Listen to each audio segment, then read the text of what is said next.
Once upon a time, in a peaceful village nestled between lush green fields and whispering trees, lived a cheerful 12-year-old boy named Aryan.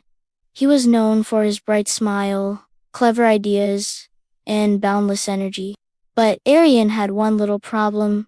He often disobeyed his parents. His parents, Mr. and Mrs. Kumar, loved him dearly.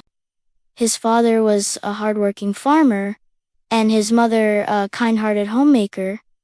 "We'll be gone until evening. Please stay home and don't go into the forest behind our house. It's dangerous, especially during the rainy season." Every evening, they sat together and shared stories and meals. "It can't be that dangerous," he mumbled to himself. "They just say that to scare me." The trees were tall and majestic. Birds chirped, and little animals scurried in the bushes. Aryan felt like an explorer.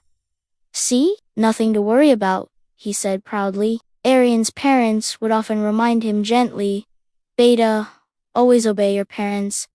We want what is best for you." He turned quickly, but it was only a wild boar in the distance. Still, his heart began to race. Aryan's clothes were soaked, and his shoes were muddy. He shouted, "Help! Is anyone there?" But all he heard was the wind.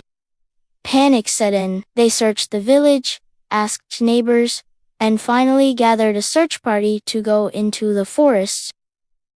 But Aryan would roll his eyes and reply, "I know what I'm doing. I'm not a baby anymore." In the middle of the night, he heard footsteps and lantern lights. "Aryan? Aryan," voices called out.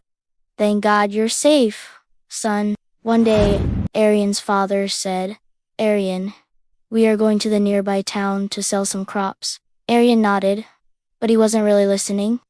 The moment his parents left, Aryan's eyes wandered toward the forest. That night, he realized the truth behind every warning, every word of care his parents ever gave him.